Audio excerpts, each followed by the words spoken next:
Honourable members, I want to welcome you to this afternoon sitting. On Thursday, 20th March 2025, Parliament approved government's proposal to borrow over $190 million from Stanbic Bank Uganda for the Umeme Limited buyout, despite concerns raised by legislators on the Committee of National Economy. I beg to move a motion for a resolution of Parliament to authorize government to borrow up to euros equivalent of $990,988,556 from Stanbic Bank for the Umeme Limited buyout. Securing the buyout amount and capital investment to UEDCL by government is expected to further enhance the electricity tariff affordability and therefore support the national industrialization aspirations. Given that the Auditor General has not determined the final buyout amount and considering the period remaining to come to the end of the lease and assignment agreement, the Auditor General expeditiously reconciles with ERA, UEDCL, and the Auditor General to determine the Umeme payout cost and submit it to Parliament to guide the approval of the loan request. For this special request, the Auditor General's office requested the committee, when appeared, to be given a week to have a report ready establishing clear amount that Umeme buyout is amounting to. We are going to inherit assets from Umeme, but we have no asset register. We don't know what we are paying for.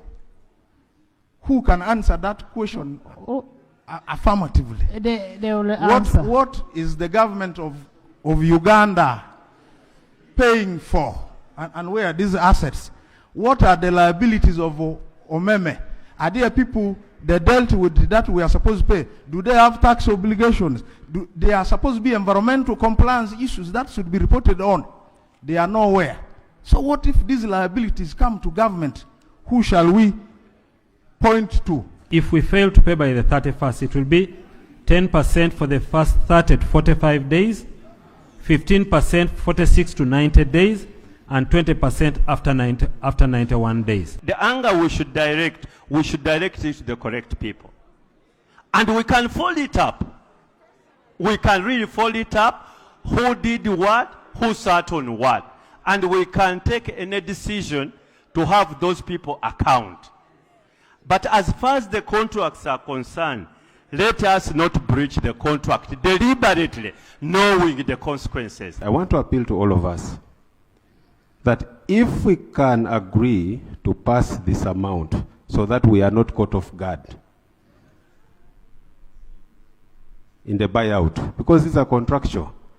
As we talk, Umeme could be having a demobilization.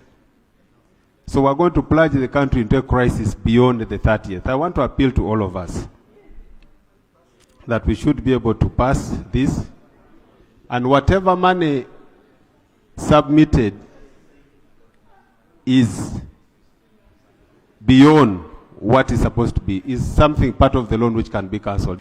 Honourable members, I put a question at the motion for a resolution of Parliament to authorize government to borrow up to euros equivalent of USD 190,998,556 from Stanbic Bank for the Umeme Limited buyout be approved by this House with amendments.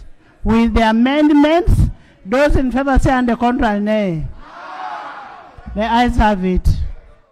During the sitting, the House authorized the loan facility from the Arab Bank for Economic Development in Africa, BADEA, and the OPEC Fund for International Development to strengthen the financial capacity of Uganda Development Bank. I beg to move a motion for a resolution of Parliament to authorize government to borrow up to $100 million from the Arab Bank for Economic Development in Africa, BADEA, private window, $50 million from the Arab Bank for Economic Development in Africa, BADEA public window, and $25 million from the OPEC Fund for international development to capitalize Uganda Development Bank Limited. The lender, which is Badea, had not approved the 150 million borrowing. Now I wish to inform the House that the board of Badea sat on March 6th and approved the borrowing of 150 million, which evidence I have presented to the committee, Madam Speaker. We have been talking about UDB and trying to capitalize it, but this seems to be only one central bank centralized in Kampala, which is where the money is accessed by very few people. I wanted to know from government when they will at least maybe decentralize it at the regional levels. Because now we are talking about UDB, it does not portray any national characteristics. I happened to attend one of the functions that UDB was undertaking after giving money to a company, a seed company called Totico in Lira, that is Lango sub-region. This company had been in operation for a long time, but needed a major funding source to uplift their services because they're a very big grain company. It is at that point that I realized that UDB is actually doing a great job. We need to capitalize the institution, and then after that we now make sure the sectoral committee should make sure that there is equity in disbursement of these loans. I put a question that the motion for resolution of Parliament to authorize government to borrow up to USD 100 million from the Arab Bank for Economic Development in Africa, Badea. Private window, USD 50 million from Arab Bank for Economic Development in Africa, Badea.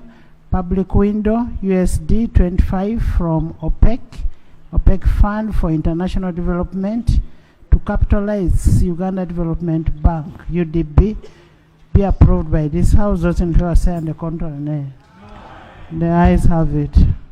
In the sitting, concerns were raised over the delay by the Electoral Commission to gazette the Member of Parliament-elect for Kawempe North County, Elias Nalukola. After a by-election, the Honorable Mike Mawanda was declared a winner like today. The following day he was sworn in. Madam Speaker, as the head of this institution, can you get us to know when the Honorable Nalukola will be sworn in? The Honorable Mawanda was sworn in 24 hours. He was here. When I get a gazette, that's when I swear in the member. So I'm waiting for a gazette. I need to hear from Electoral Commission. Actually dismayed that up to now the Electoral Commission has not gazetted the person that won the Kawempe North by-election. We did follow up with the Electoral Commission, and they told us that they're still sorting out internal issues. We don't know what that means, because in the past, as we are saying, it's been done in record time, because the Electoral Commission is now funked as official. After they declare a candidate, legally they are funked as official. They no longer have any responsibility. They can't say they're still sorting this out, they're still investigating this, or whatever the case might be.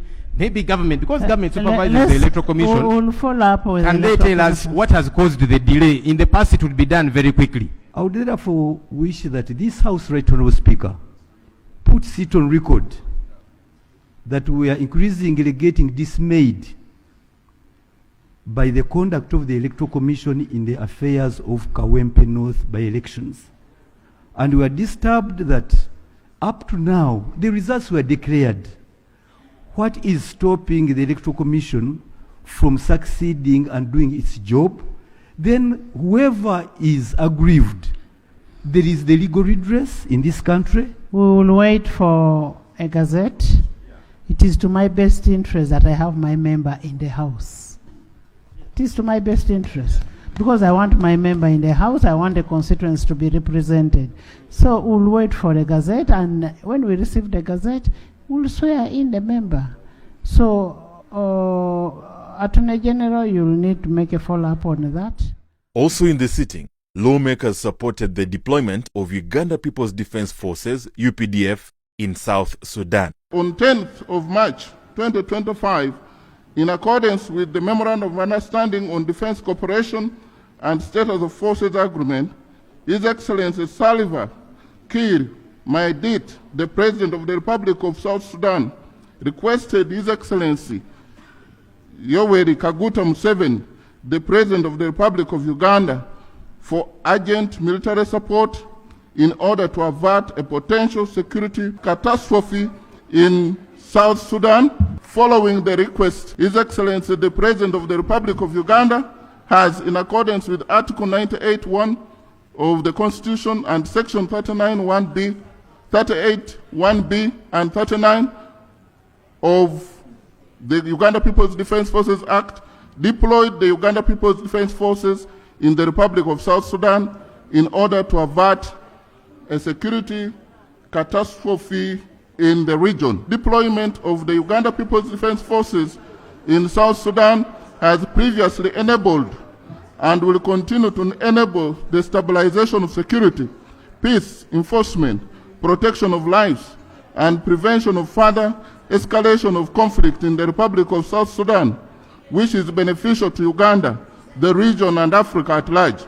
Now, therefore, be it resolved that the Parliament of Uganda supports the deployment of the Uganda People's Defense Forces in the Republic of South Sudan under the Memorandum of Understanding on Defense Cooperation and the Status of Forces Agreement executed between the Republic of Uganda and the Republic of South Sudan. For the sake of peace of the people of Uganda, especially those from northern Uganda and those who are carrying on businesses in South Sudan, let us support the deployment. The deployment is for the betterment of our country. I now want to put a question that the motion for a resolution of Parliament to support the deployment of the Uganda People Defense Forces in the Republic of South Sudan under the Memorandum of Understanding on Defense Cooperation and the Status of Forces Agreement executed between the Republic of Uganda and the Republic of South Sudan be adopted by this House. Those in favor Procedure. The ayes have it. House adjourned sundown.